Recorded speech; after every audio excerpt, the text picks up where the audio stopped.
Da alta sociedade do século XIX de Guaratinguetá, Maria Augusta ganhou a história e virou uma lenda na cidade. Sim, também pela figura de uma mulher moderna à frente do tempo dela, mas principalmente por assombrar os banheiros de uma escola estadual, hein? Gerações contam sobre a loira do banheiro, uma lenda que nasceu no Vale do Paraíba e de boca em boca coloca medo em muitos estudantes Brasil afora.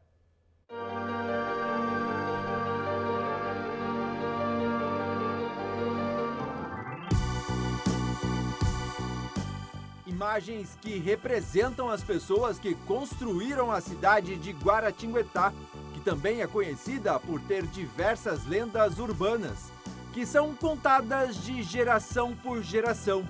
Mas uma em específico ganhou repercussão nacional. A loira do banheiro se tornou referência nos 4 cantos do país. E nós estamos chegando aqui na Escola Estadual Conselheiro Rodrigues Alves, que fica na cidade de Guaratinguetá. Era aqui que a Maria Augusta, atualmente conhecida como a loira do banheiro, morava com a família antes de se casar. Com o tempo, a casa dela pegou fogo e o terreno foi doado para o Estado para a construção desta escola.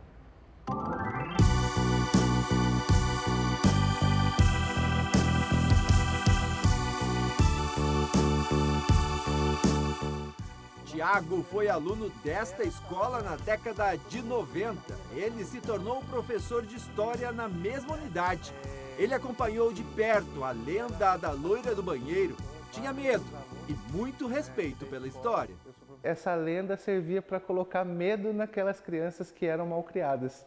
Então, para colocar as crianças na linha, eles contavam, às vezes, né, a história da loira, né, que a loira não gostava de criança mal criada, que ficava correndo para lá e para cá, que ela passava nos corredores, né, e principalmente no banheiro, né, quando as crianças gostavam de sair para aprontar alguma coisa assim. Então, a gente, desde daquela época, a gente vem ouvindo essas histórias da loira. Versões sobre a lenda não param de surgir. Segundo relatos, esta sala de número 35 foi onde o corpo de Maria Augusta teria sido velado por 15 dias. Outra vertente da história diz que este piano tocava sozinho dentro do prédio após a morte da moça de apenas 26 anos.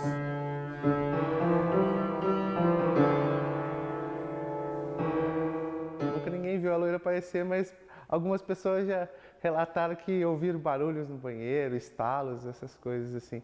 São versões criadas com o tempo, que ajudam a lenda a sobreviver por décadas.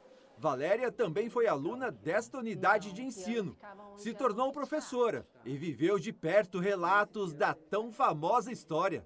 A gente já ouvia alguns comentários de funcionários antigos que trabalhavam aqui, que já haviam, né, ouvido o piano tocar, cheiros de perfumes no corredor e até mesmo, né, visto, né, a sombra da Maria Augusta nos corredores. O ano passado nós tínhamos uma aluna do 6º ano em que ela se recusava a ir ao banheiro sozinha, somente acompanhada.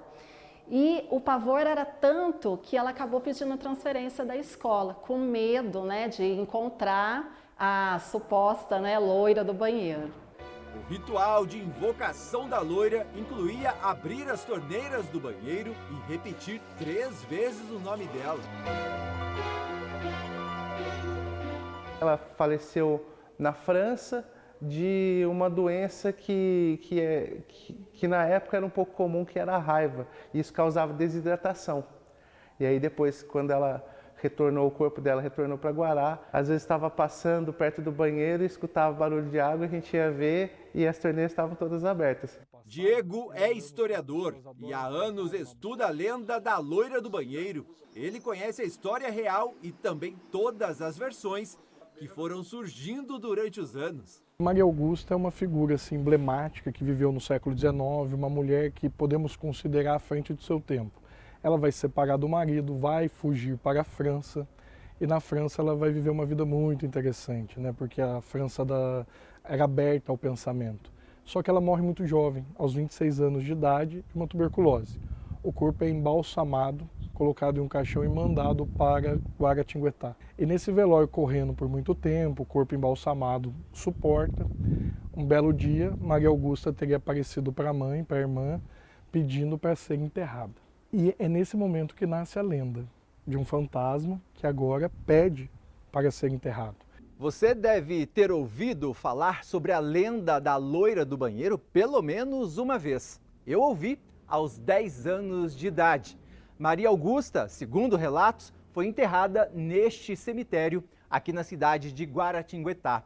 Ela se casou com 14 anos, uma história que causou medo em muitas gerações. Imagine o professor dando aula, né? Aluno é aluno, escola é escola. Aí, tio, pode ir no banheiro? Aí o professor está explicando, o aluno pergunta. Ele vai, tem um fantasma lá. E aí a lenda vai ganhando força. O café entra em declínio, a economia entra em declínio e essa lenda vai tomando o Brasil inteiro. O mausoléu de Maria Augusta foi construído pela mãe e é repleto de simbologia. Coloca o símbolo de uma coroa de flores com uma palma estendida que simboliza que ela morreu jovem e sofreu muito. O túmulo também traz detalhes de pedras mais rosadas para fazer essa conexão da juventude, da jovialidade, da feminilidade que está associada a Maria Augusta. E a partir dali, então, ela passa a estar neste espaço que foi encomendado pela Viscondessa.